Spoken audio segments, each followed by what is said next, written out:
Hey everyone, it's Mrs. Clutch, and today we are going to be doing scientific notation. The reason we use scientific notation is to get make very large numbers manageable or very small numbers manageable. Obviously, it's called scientific notation because the more times we see it is in science when we're talking about, distance of a planet or the size of a single-celled organism, something to that extent. We end up needing to use very large numbers or very small numbers. So we're going to start with writing things in scientific notation and starting with scientific notation and writing them in standard form, and then we'll go from standard form to scientific notation. So this is what scientific notation looks like. There is a number. Notice that this first number, I'm going to make a couple more.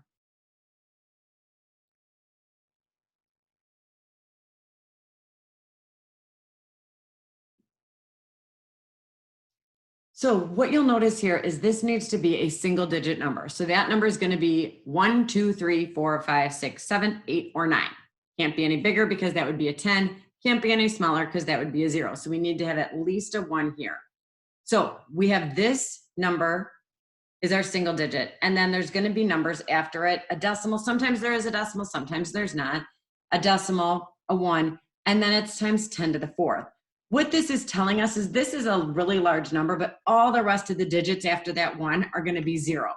All the rest of the digits after that 2 are going to be 0. All the digits after this 2 going to be 0. So this 4 tells us that we are doing 3.1 actually times 10 times 10 times 10 times 10. Well, we know when we multiply by each 10, we move the decimal 1 place to the right. So we do the same thing here. If this is 3.1 and I need to move it the first 10, so I move it 1 place. Well, I have another 10. I'm going to move it another place. That was 2 10s, a third 10, and a fourth 10. So this would be, you can see I'd started with my decimal here and moved it 1, 2, 3, 4. You may be thinking to yourself, okay, Mrs. Clutch, how is this any easier than writing this? And you're right, it's probably not that much easier right now, but what we do know is that we're learning the basics of this so that when it does get a little bit more difficult, you remember how to do it this way. So here, I have 10 to the 6. So now I'm going to take my 4.32, and now I'm going to move the decimal 6 times because I have 6 10s. 1, 2, 3, 4, 5, 6. Notice I had to add those zeros. So I have 4,320,000. So far, so good.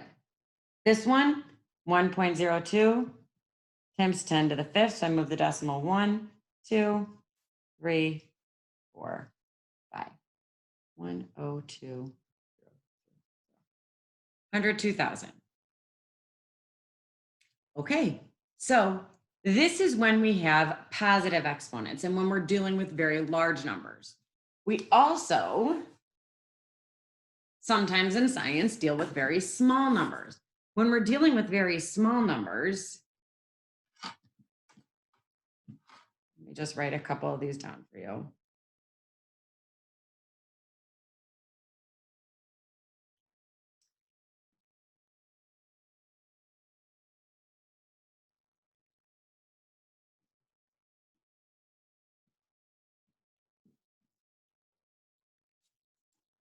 Okay, we skipped this lesson, but I just want to explain. This is not a negative number.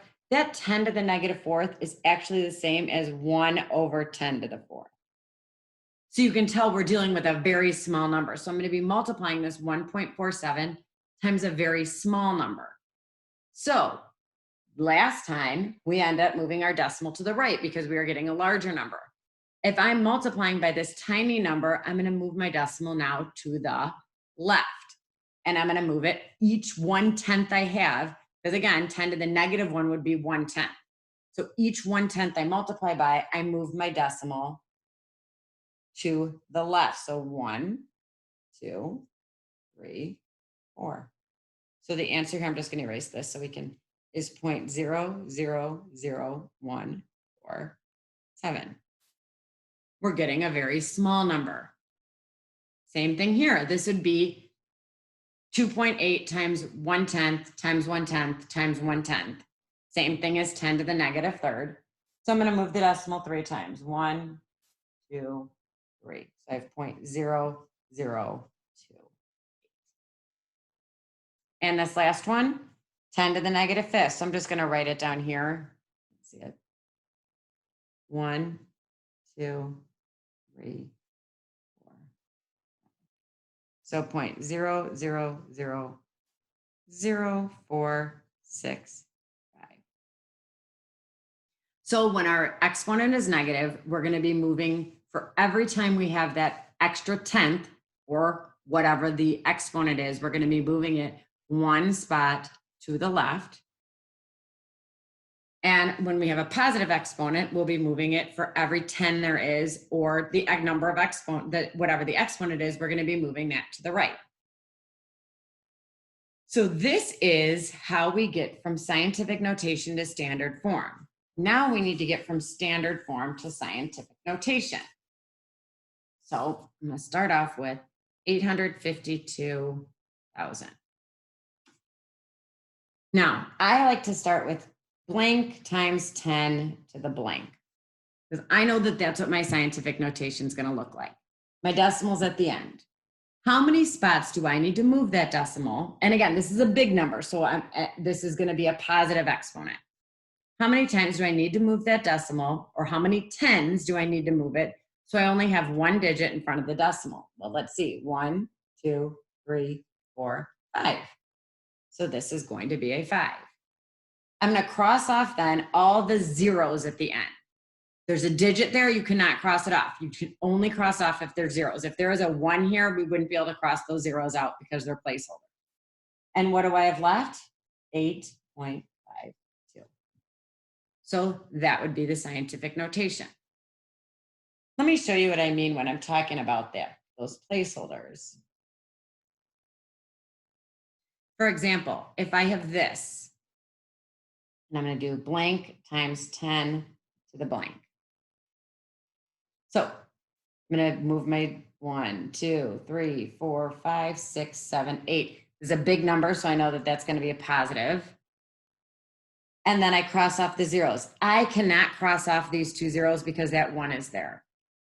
So I'm going to do 8.52001 times 10 to the 8.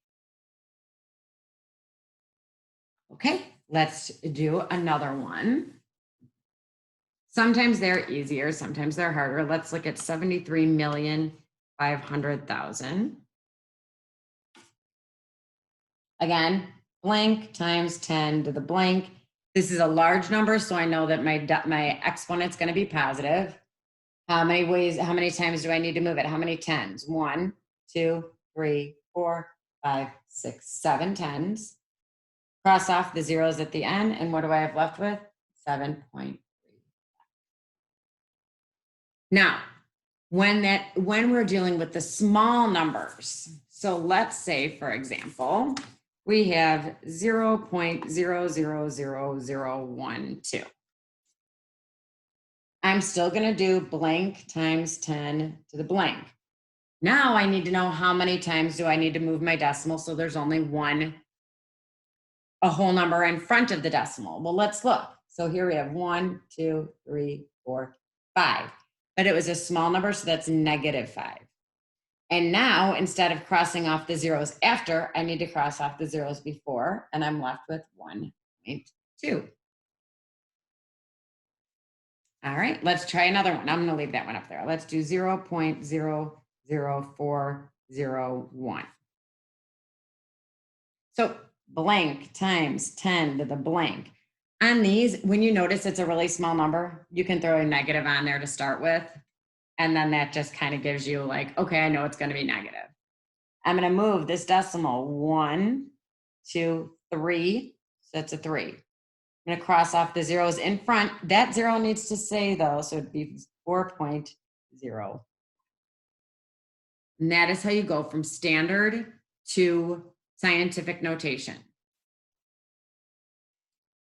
Hopefully you guys all understand this. If you don't, please feel free to reach out to your math teacher, go to any of the Zoom meetings by any of the honors math teachers, whatever fits your schedule.